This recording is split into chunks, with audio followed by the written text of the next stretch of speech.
The advertisement had promised a position as housekeeper to a respectable rancher in Las Animas, Colorado. But when Lillian Davison stepped off the dusty stagecoach in the summer heat of 1878, clutching her carpetbag and the crumpled newspaper clipping, she wondered if she had made the biggest mistake of her 22 years. The town sprawled before her like a collection of sun-bleached bones, wooden buildings fighting against the relentless prairie wind that swept down from the Rockies. She had traveled all the way from Philadelphia, leaving behind the cramped boarding house where she had worked 12-hour days washing other people's linens and dodging the wandering hands of the landlord's son. This position, even if it meant becoming a servant in the wilderness, promised something Philadelphia never could: distance from her past and perhaps a measure of safety. A tall man detached himself from the shadow of the general store, his boots kicking up small clouds of dust as he approached. Lillian's breath caught as she took in his appearance. He stood well over 6 feet, with sun-darkened skin and hair the color of dark honey curling just past his collar. His eyes, a startling gray-green, assessed her with the same careful attention she imagined he might give a horse he was considering purchasing. "Miss Davison." His voice carried the rough edges of someone who spent more time talking to cattle than people. "Yes."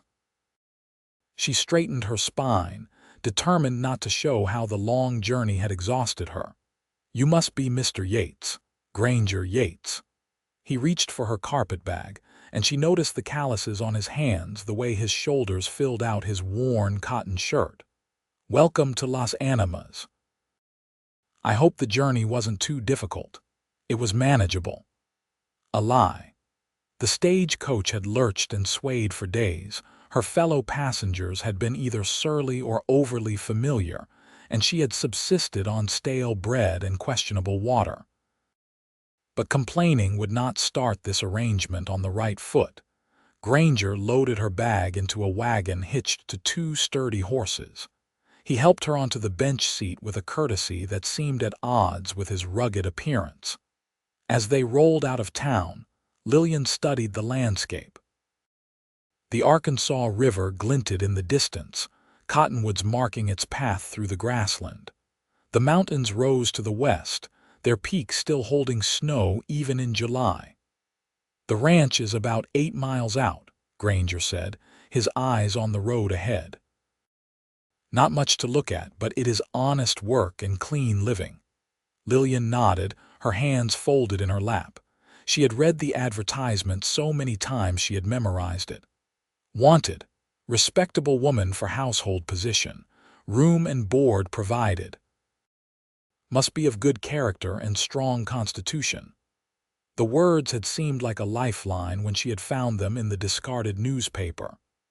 "I should tell you," Granger continued, his jaw tightening slightly, "that I am not much accustomed to having help in the house. I have been managing on my own since my mother passed 3 years back, but the place has gotten away from me. I admit that much. I need someone who can keep things proper." The way he said proper made Lillian wonder what exactly he meant. She had worked as a servant since she was 16, when her parents had died in a tenement fire. She knew how to scrub floors until they gleamed, how to make $1 stretch to feed a household, how to mend and cook and disappear into the background when required. If that was what this rough-hewn cowboy needed, she could provide it. What Lillian did not know was that Granger had placed the advertisement out of desperation of an entirely different sort. At 28, he was tired of the well-meaning women of Las Animas parading their daughters past his ranch, of the not-so-subtle hints that a man of his age should be thinking about marriage and heirs.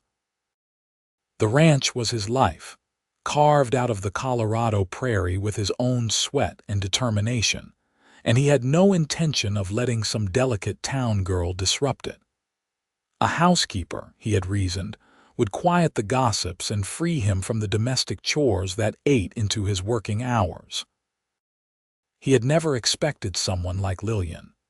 The other applicants had been older, weathered women looking for a quiet position in their later years. But Lillian, with her dark hair pinned severely beneath her bonnet, and those watchful blue eyes, was young and far too pretty for his peace of mind. Still, her letters had been well written, and her references from Philadelphia, though from establishments he could not verify, had seemed adequate. The ranch house came into view as they crested a low rise. It was larger than Lillian had expected, a two-story structure of wood and stone with a wide porch wrapping around the front. Outbuildings dotted the property. A barn, a bunkhouse, corrals, and what appeared to be a smokehouse. Cattle grazed in the distance, their reddish-brown hides gleaming in the afternoon sun. "I run about 300 head," Granger said, following her gaze. "Got 2 hands who help during branding and round up. They stay in the bunkhouse, so you need not worry about them being underfoot." He pulled the wagon to a stop in front of the house and helped her down. Up close, the building showed signs of neglect: peeling paint, a loose shutter, weeds growing up through the porch boards. Lillian's fingers itched to set things right. At least here she would have purpose, and more importantly, she would have the security of a roof over her head far from anyone who might recognize her. Inside, the house was dim and cool. Granger showed her through rooms that held good furniture buried under layers of dust. The kitchen was spacious but chaotic, dishes piled in the dry sink, ash overflowing from the stove. Her bedroom, he explained, was upstairs at the end of the hall, well away from his own room. "I am up before dawn most days," he said, standing awkwardly in the kitchen as if unsure what to do with his hands. "I would be grateful for coffee and breakfast, but I do not expect anything fancy. Dinner around 6 if you can manage it. I will take my lunch in the fields usually." "Of course." Lillian set her carpetbag down and began rolling up her sleeves. "Is there anything you particularly like or cannot abide?" Granger blinked, as if the question surprised him. "I am not picky. Whatever you can make from what is in the pantry will be fine." He left her then, retreating to the world he understood: horses and cattle and endless sky. Lillian stood in the center of the kitchen and allowed herself a moment to simply breathe. She had done it. She had escaped Philadelphia, escaped the constant fear, and found herself a position that promised stability. If Granger Yates wanted a servant to keep his house in order and stay out of his way, that was exactly what she would be. She spent the remaining hours of daylight taking inventory. The pantry held basic staples: flour, cornmeal, coffee, salt pork, dried beans. The root cellar yielded potatoes and onions. Not much to work with, but she had made meals from less. She found a pot of sourdough starter that had somehow survived, though it looked questionable. After feeding it and setting it to rise, she tackled the dishes, heating water on the stove and scrubbing until her hands were raw by the time Granger returned. The kitchen was clean, and a simple supper of fried salt pork, beans, and cornbread waited on the table. He stopped in the doorway, his eyes widening as he took in the transformation. "I will do a proper cleaning tomorrow," Lillian said quickly, misinterpreting his surprise for criticism. "But I thought you would want supper at the appointed time." "This is fine. More than fine." He washed his hands in the basin she had set out and sat down at the table. For a moment, they ate in silence. Lillian had taken a small portion and sat at the far end of the table, maintaining the proper distance between employer and servant. "You do not have to sit so far away," Granger said finally. "There is just the 2 of us here. No need to stand on ceremony." But Lillian remained where she was. Ceremony, distance, clear boundaries, these were the things that kept a woman safe. She had learned that lesson the hard way. Over the following days, Lillian threw herself into her work with an intensity that surprised even her. She woke before dawn to have coffee ready when Granger came downstairs. She scrubbed floors, beat rugs, washed windows until they sparkled. She mended curtains and patched holes in his shirts. She reorganized the pantry and made a list of supplies they would need from town. Granger watched this whirlwind of activity with growing confusion. He had wanted someone to keep the house from falling into complete disrepair, but Lillian worked as if trying to prove something. She barely spoke to him beyond necessary courtesies, ate her meals in silence, and disappeared to her room as soon as the evening dishes were done. He found himself missing human conversation in a way he never had during his years alone. One evening, nearly 2 weeks after her arrival, Granger came in from the fields to find Lillian in the kitchen garden, which she had somehow wrestled back from the weeds. Her dress was dirty, her hair escaping from its pins, and there was a smudge of soil across her cheek. She looked more alive than he had yet seen her. "You have been busy," he observed. She jumped, startled, and quickly tried to tidy her appearance. "I apologize for my state. I lost track of time. I will have supper ready shortly. Lillian." He said her name firmly, and she froze. "You work harder than my ranch hands. When do you rest?" "I rest plenty, sir." "Granger." "My name is Granger." He sighed and leaned against the fence post. "And you are running yourself ragged. I did not hire you to work yourself to death. I am fulfilling the terms of my employment." Her voice was stiff, defensive. The terms were for a housekeeper, not a bond servant. He saw her flinch and wondered what nerve he had struck. "I would like you to take tomorrow afternoon for yourself. Go to town, buy some fabric for a new dress, or just sit on the porch and do nothing." "That is an order if it needs to be." Lillian opened her mouth to argue, then closed it. "As you wish." But the next afternoon, when Granger returned from mending fences, he found her reorganizing the barn, not resting as he had commanded. Something in him snapped. He strode over and physically took the broom from her hands. "Why?" he demanded. "Why can you not simply take an afternoon to yourself?" "Because idle hands lead to idle thoughts, and I cannot afford either." The words burst from her before she could stop them. She pressed her hand to her mouth, horrified at her own outburst. Granger's expression softened. He set the broom aside and gestured to a hay bale. "Sit, please." She sat reluctantly, and he settled himself a respectful distance away. "I think we have started off on the wrong foot," he said slowly. "I placed that advertisement because I needed help with the house, yes, but also because I was tired of the town matchmakers trying to marry me off to their daughters. I thought hiring a housekeeper would make it clear I was not interested in such things. I wanted an employee, someone to make my life easier, not harder." Lillian nodded slowly. "And I answered the advertisement because I needed to leave Philadelphia. I needed security, a place where I could work and not have to worry about." She trailed off, uncertain how much to reveal. "About what?" His voice was gentle. She looked at her hands, rough from work. "The landlord's son at the boarding house where I worked. He thought I should be grateful for his attentions. When I refused, he told lies about me, said I was a thief. I was not, I swear it, but his word carried more weight than mine. I had to leave before he could do worse or have me arrested on false charges." Anger flashed in Granger's eyes, but not at her. "I am sorry that happened to you. I thought if I worked hard enough here, proved myself useful enough, I would be safe, that you would have no reason to send me away." The confession cost her. He could see it in the way her shoulders hunched. "Lillian, look at me."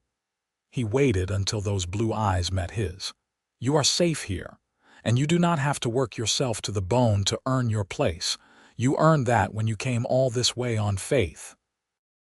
Now, I am asking you as a friend, not as your employer to please take care of yourself as well as you take care of my house." Something shifted between them in that moment, a crack in the walls they had both built. Lillian felt tears prick her eyes and blinked them back fiercely. "I will try," she whispered. "That is all I ask." After that conversation, things began to change. Lillian still worked hard, but she no longer pushed herself to exhaustion. She began to take her meals at the same time as Granger, sitting closer at the table, and their dinners filled with conversation. He told her about growing up on a ranch in Texas, about coming to Colorado to make his own way, about the back-breaking work of building something from nothing. She shared carefully edited stories of her life in Philadelphia, of her parents who had been good people fallen on hard times, of her love of books and learning. Granger found himself hurrying through his work so he could return to the house, to those conversations. He noticed things about Lillian he had missed before. The way she hummed while she worked, how she saved scraps for the barn cats, the genuine smile that transformed her face when something amused her. He watched her gentle, a skittish mare in the corral with patient kindness, and something in his chest tightened. This was not supposed to happen. She was his employee under his protection. He had hired her specifically to avoid romantic entanglements. But his heart, apparently, had not received that message. Lillian was fighting her own battle.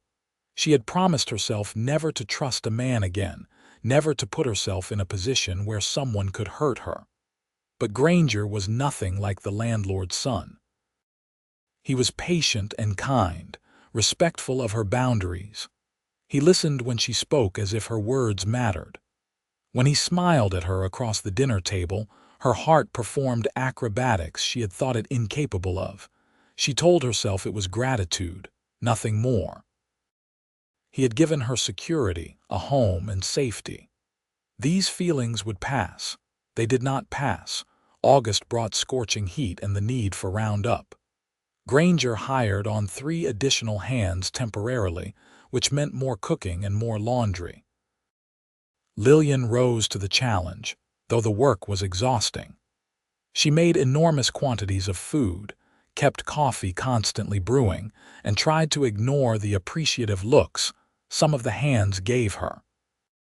One of them, a young man named Billy who could not have been more than 20, was particularly persistent in his attention. He found excuses to linger in the kitchen, complimenting her cooking with exaggerated enthusiasm. Lillian rebuffed him politely but firmly, and thought that was the end of it. She was wrong. One evening, as she was drawing water from the well, Billy appeared beside her. "Let me help you with that, Miss Davison. I can manage, thank you. A pretty lady like you should not have to work so hard." He moved closer, and Lillian's heart began to race with a fear she recognized too well. "Step back, please. Oh, do not be like that. I just want to get to know you better." His hand reached for her arm. The lady said, "Step back." Granger's voice cut through the twilight like a whip crack. He stood a few yards away, his posture deceptively relaxed but his eyes hard as flint. Billy jerked away from Lillian as if burned. "We were just talking, boss. You were bothering her. I saw it clear enough. You have 5 minutes to collect your pay and your gear. You are done here." "But boss, the roundup is not finished. 4 minutes now." Granger's tone left no room for argument. Billy shot Lillian a resentful look and stalked off toward the bunkhouse. Granger waited until he was out of earshot before turning to Lillian. "Are you all right?" She nodded, though her hands trembled slightly as she gripped the water pail. "Thank you. I could have handled it, but thank you." "I know you could have, but you should not have to." He took the pail from her gently. "Come on, let us get this inside." Later, after the other hands had gone to the bunkhouse and Billy had ridden off with his pay, Lillian found Granger on the porch. He sat on the steps, looking out at the darkening prairie, and she settled beside him without asking permission. "You did not have to fire him on my account," she said softly. "You need the help for Roundup. I will manage with 3 hands instead of 4. I will not have anyone on my property who makes you uncomfortable." He glanced at her. "You work for me, Lillian, but more than that, you are under my protection. That means something. It has been a long time since I felt protected." The admission slipped out. Granger's hand moved almost of its own accord to cover hers where it rested on the step between them. The touch sent electricity up her arm. "You are safe here. I promise you that." Lillian knew she should pull her hand away, maintain the proper distance between employer and employee. Instead, she turned her palm up and let her fingers curl around his. They sat like that until the stars came out, not speaking, just being together in the quiet. The next morning, Lillian woke with a mixture of hope and terror churning in her stomach. What was she doing? She could not afford to develop feelings for Granger. If things went wrong, she would lose not just her employment but her home. And yet, when she came downstairs and saw him at the kitchen table, his face lighting up at the sight of her, she could not quite bring herself to regret holding his hand in the darkness. Roundup continued for another week. The hands worked from dawn until well past dusk, pushing the cattle, separating out those ready for market, branding the new calves. Lillian kept them fed and focused on her work, but she felt Granger's eyes on her throughout the day, and every glance felt like a question neither of them dared to ask. When the extra hands finally rode off with their pay, the ranch seemed to exhale. Granger came in from settling the cattle, covered in dust and exhausted, to find a bath waiting for him in the small room off the kitchen. Lillian had heated water and left clean clothes, then retreated upstairs to give him privacy. He bathed quickly and dressed, then climbed the stairs. He found Lillian in her room, door open, mending one of his shirts by lamplight. She looked up as his shadow fell across the doorway. "You should not be working," he said. "You worked as hard as any of us these past weeks." "I do not mind." She set aside the mending. "Besides, these shirts were in terrible shape. You are hard on your clothes." "I am hard on everything, I suppose." He leaned against the doorframe, suddenly uncertain. "Lillian, I need to say something, and I need you to know you can tell me to stop at any time." Her heart began to hammer. "All right. When I hired you, I thought I knew what I wanted. Someone to keep house, someone to keep the matchmakers at bay, someone who would not complicate my life. I thought you wanted security and nothing more. I thought we had a simple arrangement. And now," her voice was barely a whisper, "now I cannot stop thinking about you. I look forward to coming in from the fields because I know you will be here. I find myself telling you about my day, and I actually want to hear about yours. When Billy put his hands on you, I wanted to knock him flat, and it was not just about protecting an employee. It was more than that." Lillian set aside the mending and stood, her legs unsteady. "Granger, I am saying this all wrong." He ran a hand through his hair, frustrated.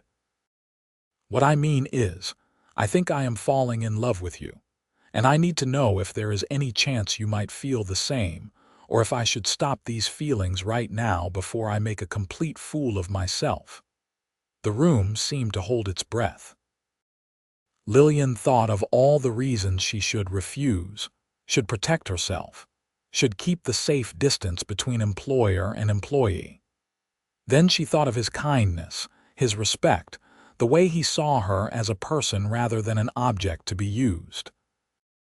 She thought of how her heart lifted every time he smiled at her. "I thought I wanted security," she said carefully. "I thought if I worked hard enough, kept my head down, I could build a safe life here without risking my heart. I told myself what I felt for you was just gratitude." "And is it? Just gratitude?" The hope and fear in his eyes mirrored her own feelings. "No." The word came out stronger than she expected. "No, it is not just gratitude. I think about you constantly. I find myself cooking things I think you will enjoy just to see your face when you taste them. When you fired Billy to protect me, I felt safer than I have in years. And when you held my hand on the porch, I did not want you to let go." Granger took a step into the room, then stopped himself. "I do not want you to feel pressured. You work for me, you live in my house. The power is not equal between us, I know." She took her own step forward. "But I also know that you would never force me, never pressure me. You have proven that every day since I arrived, so I am telling you of my own free will that I am falling in love with you too." The distance between them closed. Granger reached out slowly, giving her time to pull away, and cupped her face in his calloused hands. "May I kiss you?" "Yes." The kiss was gentle, tentative, a question and an answer all at once. Lillian's arms came up around his neck, and she felt the last of her walls crumble. This man, this rough cowboy she had thought wanted nothing but a servant, was holding her as if she were precious, kissing her as if she were the answer to prayers he had not known he was praying. When they finally pulled apart, both breathing hard, Granger rested his forehead against hers.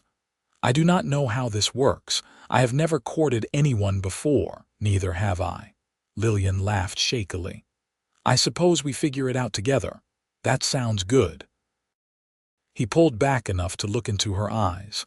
"But I want to do this right. No more employer and employee. I want to court you properly, Lillian Davison, and if you will have me, I want to marry you." "That is rather fast." But she was smiling. "I am a rancher. When I know what I want, I do not see the point in waiting." He grew serious. "But we can take all the time you need. I just wanted you to know my intentions." "Your intentions are noted." She reached up to trace the line of his jaw, and appreciated. "But yes, let us take some time. I want to be sure this is real, not just two lonely people finding comfort." "Fair enough." They spent the next weeks in a state of cautious joy. Granger courted Lillian with the same determination he brought to everything else. He brought her wildflowers from the prairie, taught her to ride his gentlest mare, took her on picnics to a pretty spot along the river. They talked for hours, sharing dreams and fears and everything in between. Lillian bloomed under his attention. The wary, exhausted woman who had arrived in July became someone who laughed easily, who sang while she worked, who met Granger's eyes with open affection. She began to believe that perhaps happy endings were not just for fairy tales. September brought cooler weather and preparations for winter. Granger took Lillian to town to stock up on supplies, and the gossips of Las Animas had a field day. The respectable housekeeper and the confirmed bachelor rancher courting openly. The scandal was delicious. Mrs. Henderson, who ran the boarding house, cornered Lillian in the general store. "My dear, are you certain you know what you are doing? A young woman in your position, living alone with a man, we are not living in sin, if that is what you are implying," Lillian said calmly, though anger simmered beneath her polite tone. "Mr. Yates has been nothing but respectful." "I am sure, dear, but appearances matter. Perhaps you should come stay at the boarding house until you are properly married. She is not going anywhere." Granger appeared at Lillian's elbow, his expression pleasant but his eyes hard. "And we will be married just as soon as Lillian agrees to have me. Until then, anyone who spreads gossip about her will find themselves unwelcome on my property. Is that clear, Mrs. Henderson?" The older woman huffed but backed down. As they left the store, Lillian could not help but smile. "You do have a talent for making enemies of the town busybodies. They should mind their own business." He helped her into the wagon. "Though she had a point about appearances. Not that I care what people think, but I do not want your reputation damaged." "My reputation was damaged in Philadelphia through no fault of my own. I will not let the gossips of Las Animas do the same." She settled herself on the bench. "But Granger, I have been thinking." About, about your proposal, the one you made rather hastily in my bedroom doorway. His ears reddened. I meant every word, but I know it was too soon. It was too soon then, she interrupted. But it is not too soon now. I know my own heart. I love you, Granger Yates. I love your stubbornness and your kindness and the way you try to hide how much you care about things. I love that you see me as an equal, not as someone lesser. I love the life we are building together. So yes, I will marry you. The wagon lurched as Granger hauled on the reins, bringing the horses to a sudden stop. He turned to her, eyes wide. You mean it? I mean it. He kissed her right there on the road, not caring who might see. When they finally continued toward home, both were grinning like fools. They were married in October, in a simple ceremony at the small church in Las Animas. Lillian wore a dress of deep blue wool that she had sewn herself, and Granger wore his best suit, his hair neatly combed for once. The ranch hands served as witnesses, along with a few townspeople who had been kind to them. When the preacher pronounced them man and wife, Granger kissed his bride with a reverence that made more than one woman in attendance sigh. Lillian felt something settle in her chest, a sense of rightness she had never experienced before. This was home. This man was home. The wedding supper was held at the ranch house, which Lillian had decorated with late-season wildflowers and golden aspen branches. She had spent days preparing food, though several ranch wives had brought dishes as well, a peace offering of sorts. As the sun set and the guests departed, Granger and Lillian stood on the porch, his arm around her waist. "Happy?" he asked. "Happier than I knew I could be." She leaned into his warmth. "I thought I was coming here to be a servant, to hide from my past and hope for basic security. Instead, I found a partner. I found love. I thought I was hiring someone to cook and clean, to keep people from bothering me about marriage." He turned her to face him. "Instead, I found the other half of my heart. Funny how we were both so wrong about what we needed." "Beautifully wrong," Lillian corrected and kissed him. Their first months of marriage were an adjustment. They learned each other's rhythms and habits, navigated the occasional disagreement, discovered the joy of true partnership. Lillian continued to manage the household, but now as the lady of the ranch rather than hired help. She proved to have a good head for business and often helped Granger with the books and planning. Winter came hard that year. Snow piled high around the ranch house, and there were days when Granger could barely make it to the barn. But inside, the house was warm and bright. Lillian had made curtains for every window, rugs for the floors, and the kitchen was always filled with the smell of baking bread or simmering stew. One particularly fierce storm kept Granger confined to the house for 3 days. On the second night, as they sat by the fire, Lillian working on some mending while Granger read a cattleman's journal, he suddenly laughed. "What?" she asked.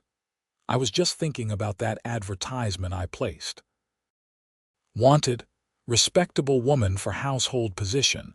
If I had known I was actually advertising for a wife, I would have written it very differently." "Oh, how would you have written it?" He set aside his journal and pulled her into his lap, mending forgotten. "Wanted, one stubborn, beautiful, brave woman to share my life. Must be willing to put up with a rough cowboy who does not always know the right words but will love her with everything he has. Must be willing to build a future together in the middle of nowhere. Must be willing to be my equal partner in all things." Lillian felt tears prick her eyes. "That is a much better advertisement. And how would you have responded to such an advertisement?" She pretended to consider.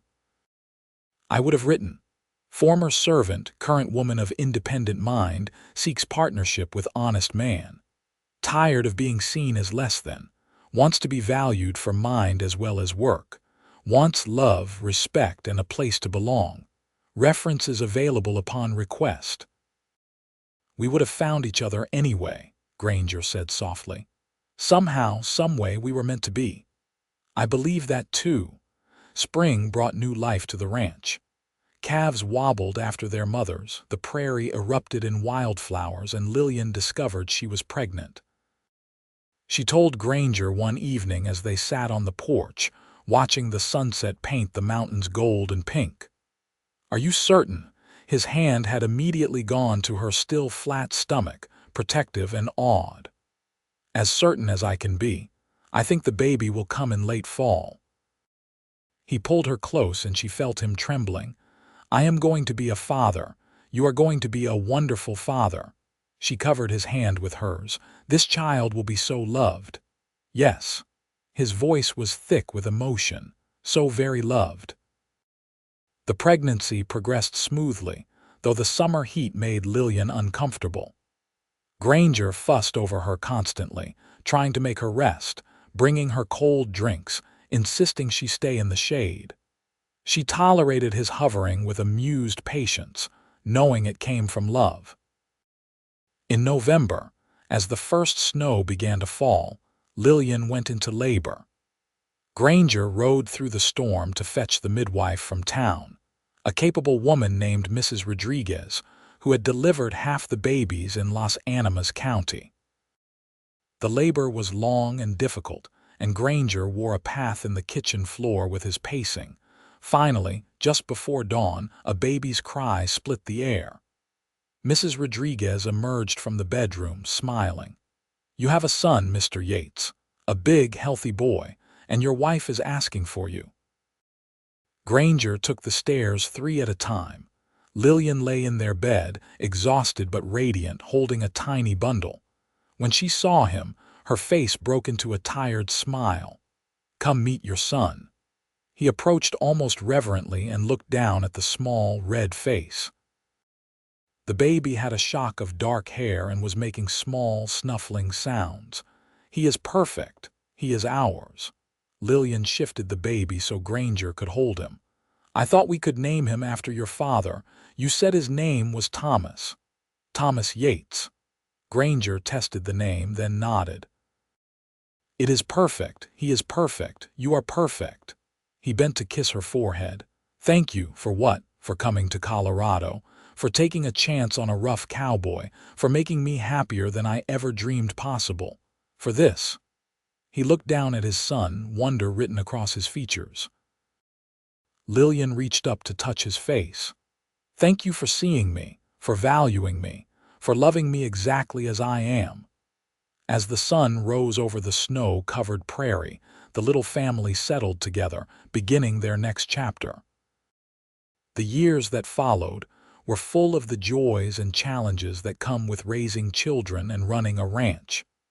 Thomas was followed by a daughter, Sarah, 2 years later, and then another son, James, 2 years after that. The ranch house rang with laughter and the sound of small feet. Lillian often reflected on how different her life had become from what she had imagined that day. She stepped off the stagecoach. Granger proved to be as devoted a father as he was a husband. He taught Thomas to ride almost as soon as the boy could walk, and was equally patient teaching Sarah, refusing to believe that girls should not know ranch work. Lillian sometimes watched from the porch as Granger played with the children, her heart so full it hurt. The ranch prospered under their joint management. Lillian's careful budgeting and Granger's hard work allowed them to expand their herd and purchase more land. They were never wealthy, but they were comfortable and, more importantly, they were content. Las Animas grew as Colorado developed, but the Yates Ranch remained a constant, a place where hard work and love had built something enduring. The townspeople who had once gossiped about the young housekeeper and the confirmed bachelor now pointed to the Yates family as an example of a strong marriage. One evening, nearly 10 years after Lillian had first arrived in Colorado, she and Granger sat on the porch as they often did, watching their children play in the yard. Thomas, now 9, was teaching 6-year-old Sarah to throw a lasso, while 4-year-old James toddled after them trying to keep up. "Do you ever regret it?" Granger asked suddenly. "Leaving Philadelphia, coming out here, marrying a cowboy?" Lillian looked at him in surprise. "Never, not once." "Why would you ask?" He shrugged. "Sometimes I think about what your life might have been if you had stayed in the city. Maybe you would have met some gentleman, lived in a fine house, had an easier life. I would have been miserable." She took his hand, the gesture as natural as breathing after 10 years. "I never fit in that world, Granger. I was always trying to make myself smaller, quieter, less. Here, with you, I can be exactly who I am. Our life is not easy, but it is real. It is ours. I would not trade it for anything." "I love you." The words still came with the same intensity they had the first time he said them. "I love you too. Even when you are tracking mud through my clean kitchen," he laughed. "Especially then." Sarah came running up to the porch, her face flushed with excitement. "Mama, Papa, look. I did it. I lassoed the post just like Tommy showed me." "That is wonderful, sweetheart." Lillian smiled at her daughter, who had Granger's gray-green eyes and her own dark hair. "Can I learn to rope a calf next?" "When you are a bit older," Granger said, "but you are doing very well." Sarah beamed and ran back to her brothers. Granger pulled Lillian closer and she rested her head on his shoulder. "Thank you," he said softly. "For what?" "For proving me wrong. For being so much more than I thought I wanted. For building this life with me. Thank you for the same." She tilted her face up to kiss him. "We were both so wrong about what we needed." "Beautifully wrong," he agreed, echoing her words from their wedding day. As the sun set over the Colorado prairie, painting the sky in shades of orange and gold, the Yates family gathered together. Thomas and Sarah argued good-naturedly about who had thrown the better lasso, while James demanded to be picked up by his father. Lillian called them all in for supper, and they trooped into the warm house, bringing with them the smell of fresh air and grass. That night, after the children were asleep and the dishes were done, Lillian found Granger in their bedroom, looking at an old newspaper clipping he had kept. It was the advertisement he had placed all those years ago, yellowed and creased. "Why do you still have that?" she asked. "A reminder."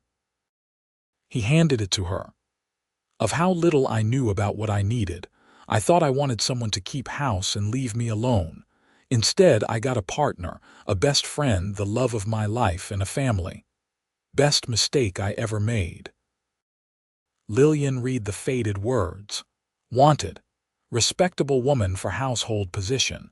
Room and board provided. Must be of good character and strong constitution." "I thought I was answering an advertisement for a servant position," she mused. "I thought if I worked hard enough, I could earn security and maybe a bit of peace.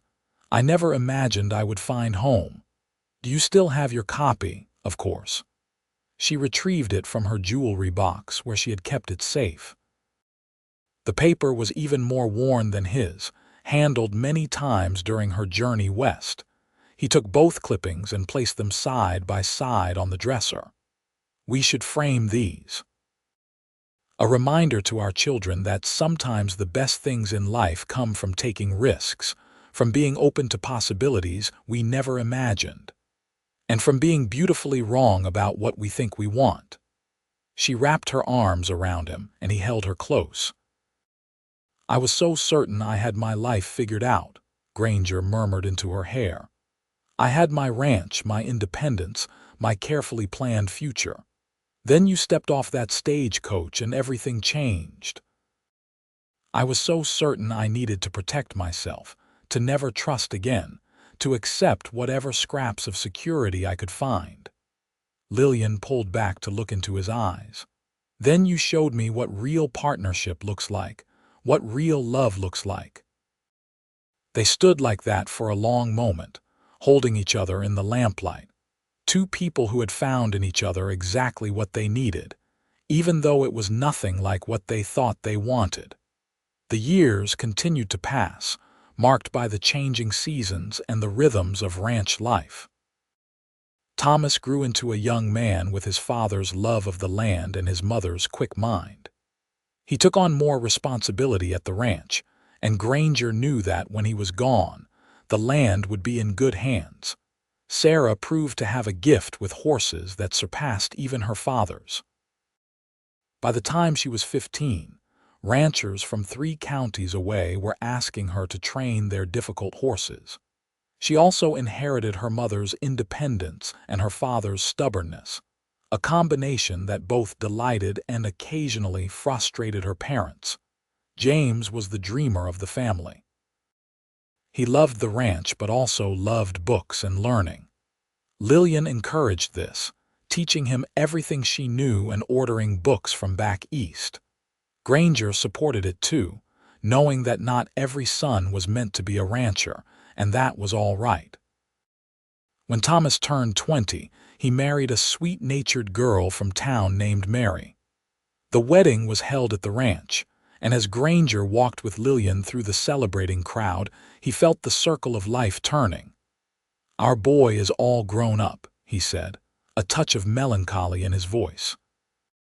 "He is starting his own adventure just like we did." Lillian squeezed his hand, "and we get to watch it unfold. You are right, as usual." He smiled down at her. Her hair held threads of silver now, and there were lines at the corners of her eyes, but she was still the most beautiful woman he had ever seen. "You know what I was thinking today?" Lillian asked as they watched Thomas and Mary dance. "What?" "I was thinking about that girl who got off the stagecoach 22 years ago. How frightened she was, how desperate for just a scrap of safety. If I could go back and tell her everything that was going to happen, all the joy she would find, I wonder if she would believe me. I think about that too, about the man I was, so sure he had everything figured out, so certain he did not need anyone." Granger turned her to face him. "Thank God we were both wrong. Thank God," Lillian agreed. Sarah married at 21 to a rancher's son who could keep up with her spirit and matched her love of horses. James, at 19, decided to become a teacher, heading to Denver for training. Lillian cried when he left but was proud of his courage in following his own path. The ranch house, which had once rung with the sound of children, grew quiet again. But it was a companionable quiet, filled with the deep comfort of 2 people who knew each other completely. Granger and Lillian settled into the rhythm of their later years, still working the ranch together, still taking their evening walks, still talking for hours about everything and nothing. One spring evening, as they sat on the porch watching the sunset, Lillian felt a wave of contentment so profound it brought tears to her eyes. "What is it?" Granger asked immediately, always attuned to her moods. "I am just happy, so completely, perfectly happy." She wiped at her eyes. 25 years ago, if someone had told me this would be my life, I would not have believed it possible. 25 years. Granger shook his head in wonder. "It feels like yesterday and forever at the same time." "I know what you mean." She leaned her head on his shoulder. "Do you remember what you said to me, that first time we really talked in the barn?" "I said a lot of foolish things in those early days. You said I was safe, that I did not have to work myself to death to earn my place. That was when I first started to believe that maybe you were different." "You are safe, always." He kissed the top of her head. "You are home, Lillian, you are my home, and you are mine." They sat in peaceful silence as the sky turned from gold to pink to purple. The prairie stretched out before them, endless and beautiful, the same view they had watched for 25 years but somehow knew every time. "Do you ever wonder what happened to that landlord's son?" Granger asked suddenly. "The one who drove you west," Lillian considered. I used to. I used to worry he would find me or that his lies would follow me. But I have not thought about him in years. He has no power over me anymore. He never really did. I just did not know it at the time." I wish I could thank him, Granger said, and Lillian looked at him in surprise. Not for what he did to you, but for driving you west. Because if he had not, you might never have answered my advertisement. I might never have met you. That is a very generous interpretation. But she smiled. I prefer to think that we would have found each other anyway. Maybe not through an advertisement, but somehow. Some connections are just meant to be. You are probably right about that too. As the stars began to appear, they finally rose to go inside. Granger's joints were stiffer than they used to be, and Lillian had to move more slowly than in her youth, but they still fit together perfectly, his arm around her waist, her head against his shoulder. The years continued their steady march. Thomas and Mary had 4 children, who loved coming to their grandparents' ranch. Sarah and her husband built a successful horse breeding operation nearby, and their 2 daughters were as horse-mad as their mother had been. James became a respected teacher in Denver and married a fellow teacher, and though they had no children of their own, they poured their love into their students. Granger and Lillian, now in their 60s, were content to let the younger generation take on more of the ranch work. They still helped where they could, but spent more time simply enjoying the life they had built. They took long rides together when the weather was good, visited with their children and grandchildren, and treasured the quiet moments that filled their days. One autumn afternoon, Lillian was going through old trunks in the attic, sorting things for the grandchildren. She found the dress she had worn the day she arrived in Colorado, faded and moth-eaten now. She also found letters she had saved, the references she had carried from Philadelphia, and at the bottom of the trunk, wrapped in cloth, the carpetbag she had clutched so desperately on the stagecoach. Granger found her there, sitting amid the memories, tears streaming down her face. "What is wrong?" He lowered himself to sit beside her, his concern immediate. "Nothing is wrong. Everything is right." She showed him the dress. "I was just thinking about that girl who wore this, how afraid she was, how small she tried to make herself, how she thought that being a servant was the best she could hope for." Granger took the faded fabric in his weathered hands. "I am glad she was brave enough to come west, brave enough to take a chance. I am too." Lillian wiped her eyes. "I was looking through these things and thinking about our grandchildren.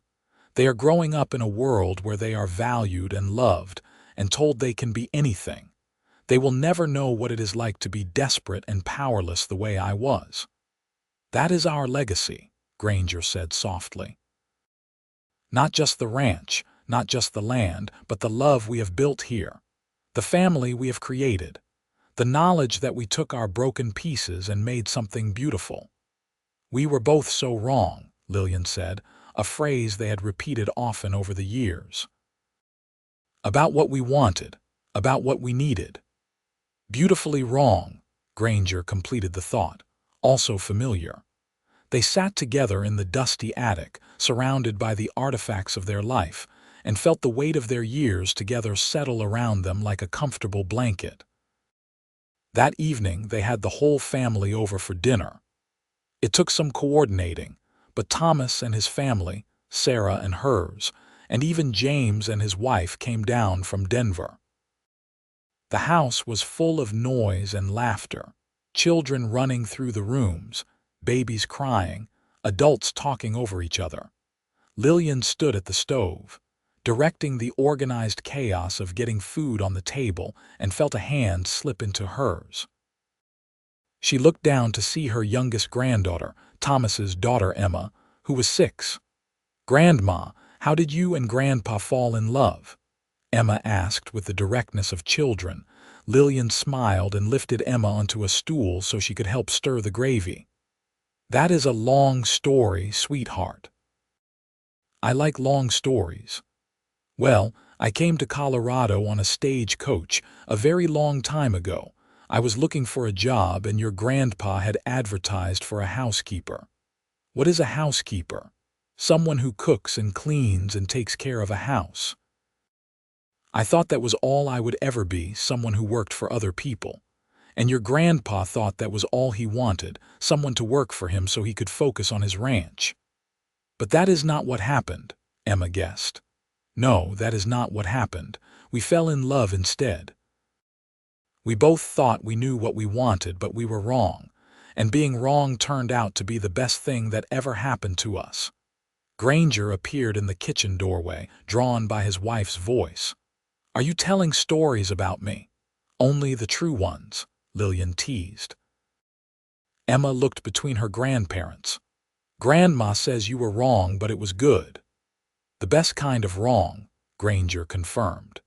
He came to stand beside Lillian, his hand resting on the small of her back, a gesture so familiar and automatic that neither of them even noticed it anymore. We thought we wanted one thing, but we actually needed something completely different. What did you need? Emma asked.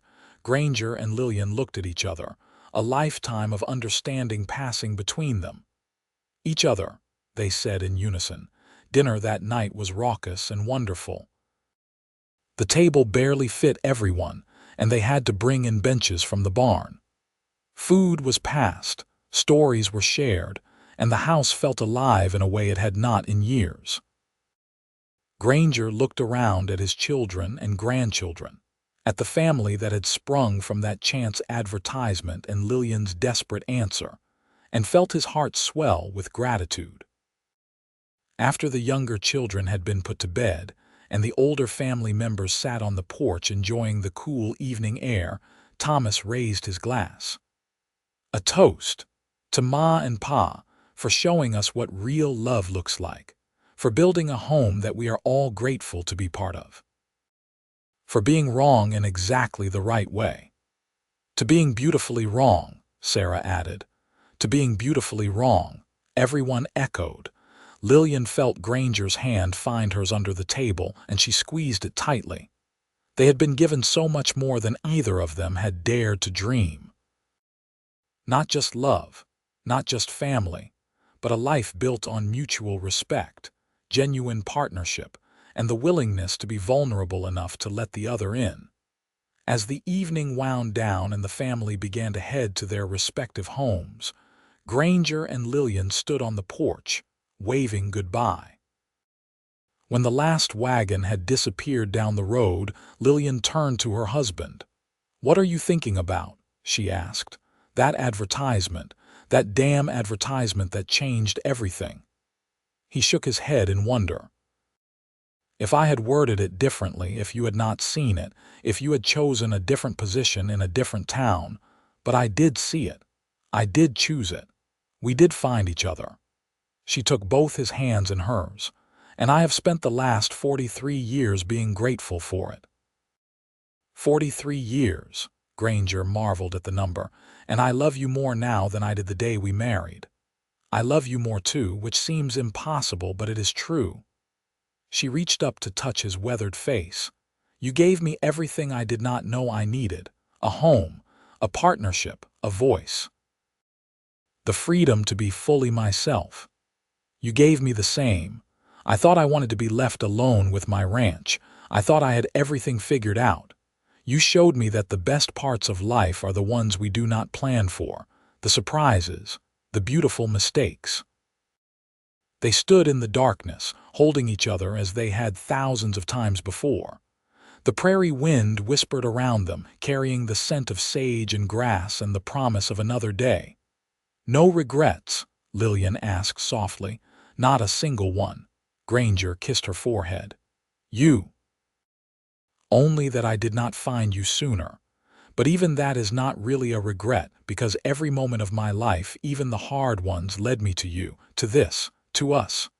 "Come on," he said gently. "Let us go inside. It is getting cold." But they stood a moment longer, neither willing to break the spell of the evening.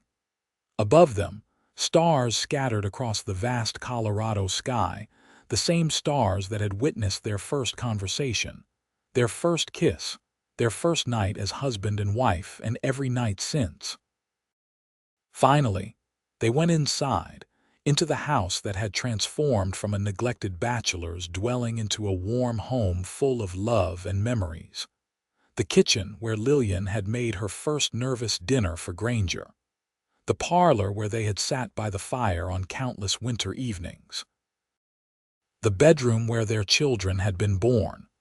Every room held a piece of their story.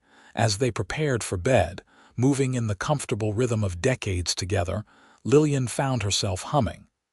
Granger recognized the tune, an old song she had taught him years ago. "You are happy," he observed. "I am always happy with you." She climbed into bed beside him.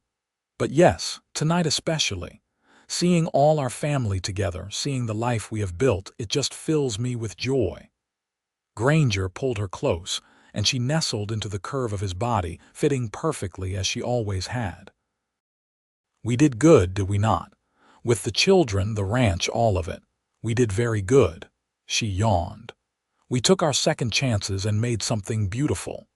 Best decision I ever made placing that advertisement. Best decision I ever made answering it."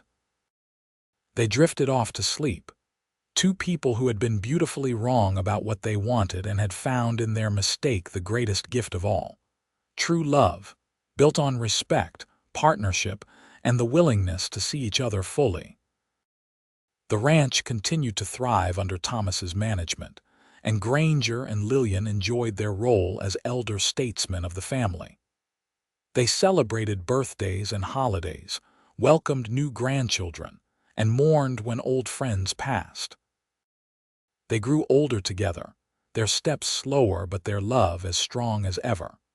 On their 50th wedding anniversary, the family threw them a huge celebration. People came from all over the county to honor the couple who had become legendary for their strong marriage and successful partnership. The ranch house overflowed with guests, and a tent had been set up in the yard for dancing. As the party swirled around them, Granger led Lillian onto the makeshift dance floor. They swayed together to the music, and she rested her head on his chest, listening to the steady beat of his heart. 50 years, she murmured. "Can you believe it? Feels like a lifetime and a moment all at once." His arms tightened around her. "I would do it all again, every single day. Even the hard parts, because they led to the good parts, to you, to this." They danced in silence for a while, surrounded by the family and friends they had gathered over their long life together. "You remember what you said to me the night you proposed?" Lillian asked. "I said a lot of things that night, as I recall, most of them clumsy." She laughed softly. "You said you were a rancher, and when you knew what you wanted, you did not see the point in waiting. You said you wanted to court me properly and marry me. I was too hasty. You made me wait, and you were right to do so. I made you wait all of 2 months." She tilted her head to look up at him. "Because even though I knew I should be cautious, I also knew you were the one. I had never felt so seen, so valued, so loved." "I knew from the moment you stepped off that stagecoach," Granger confessed. "I told myself I was hiring a housekeeper, but some part of me recognized my future when I saw you. Love at first sight." She teased gently, something like that, although I was too stubborn to admit it even to myself for weeks. As the song ended, their family and friends applauded. Thomas stood and raised his glass. 50 years.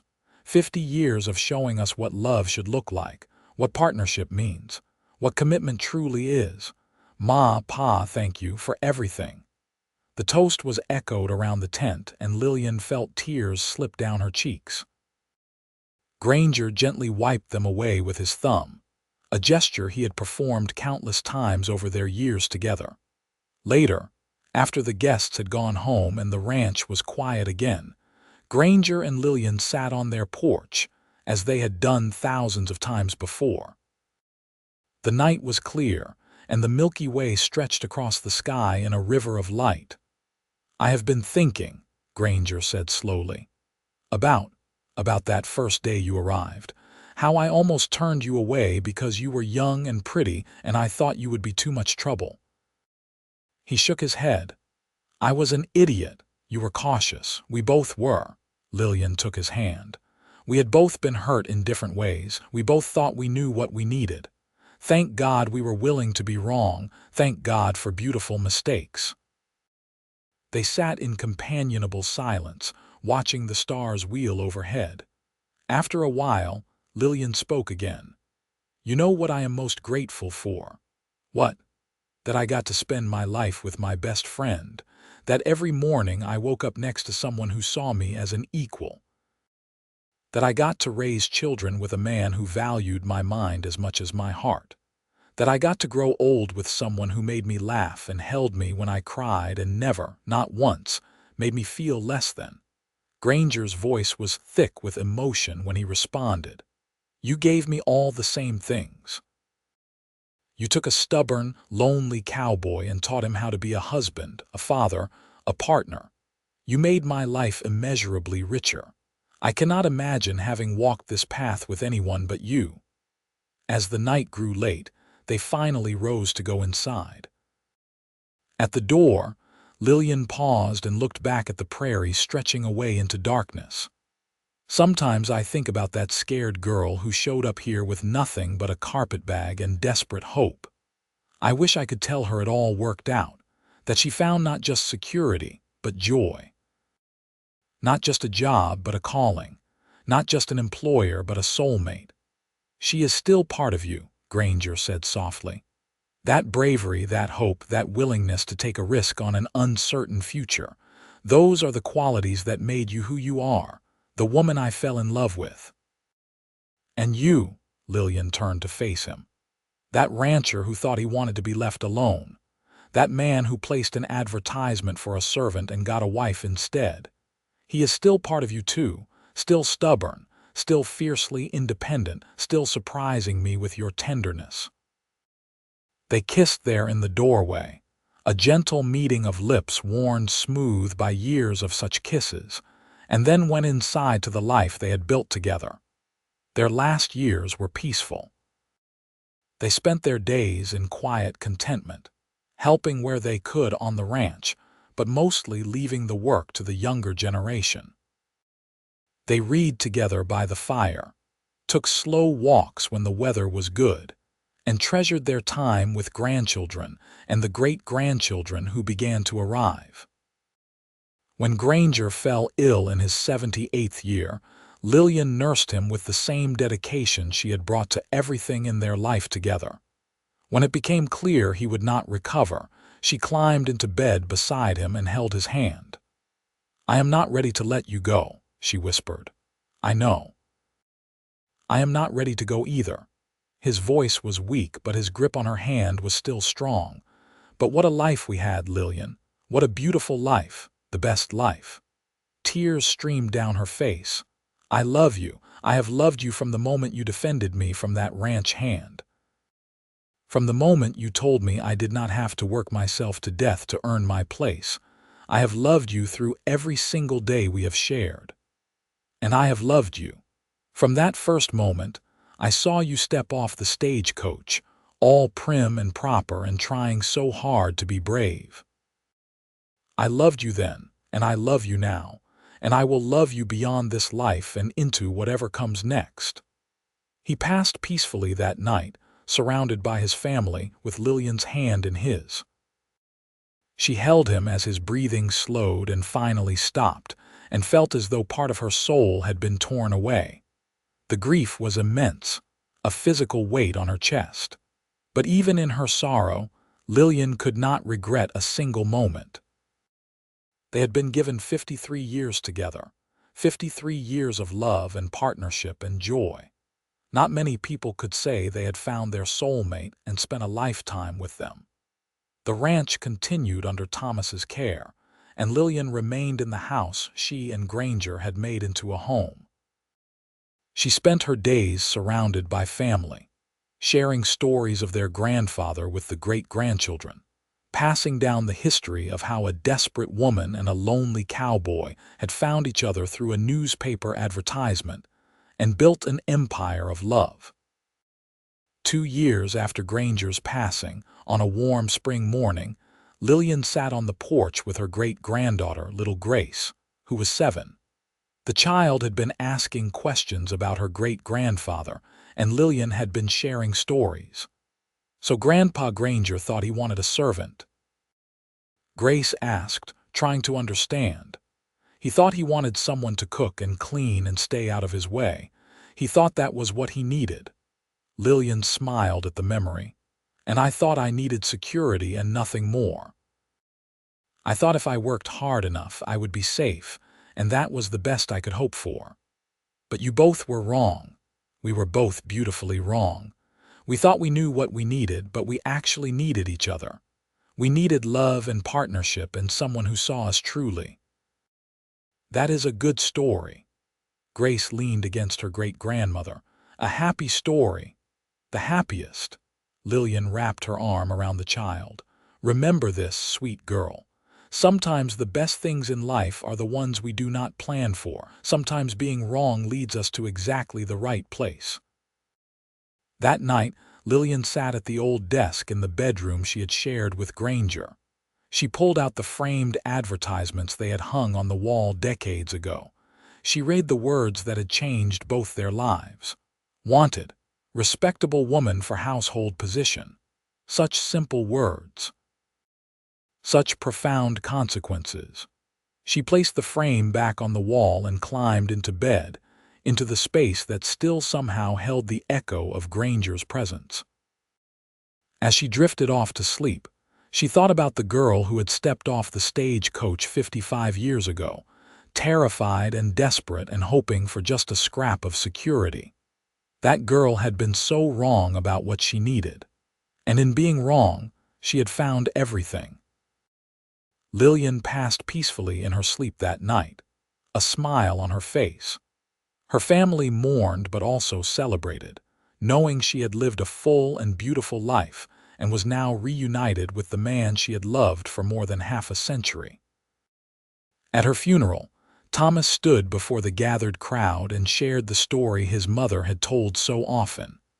About a cowboy who thought he wanted a servant. About a woman who thought she wanted security.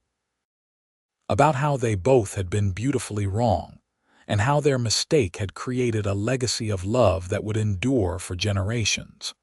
The ranch continued to thrive, passing from Thomas to his children and eventually to his grandchildren.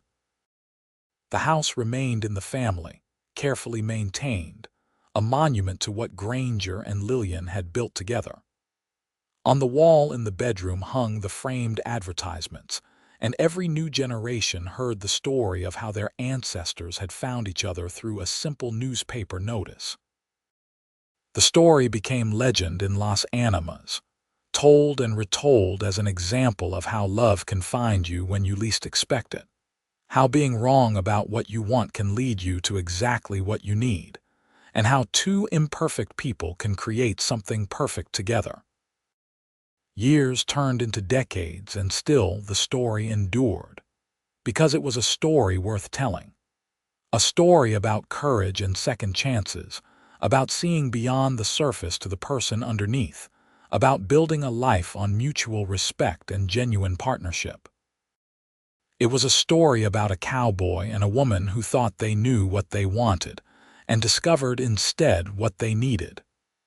It was a story about being beautifully, perfectly, wonderfully wrong. And it was a love story for the ages, born in the wild west of Colorado in 1878, when a frightened woman stepped off a stagecoach and into her future, and a lonely rancher found in his new housekeeper the other half of his heart. Together, they proved that sometimes the best things in life come not from careful planning, but from taking risks, staying open to possibilities, and being willing to be beautifully wrong.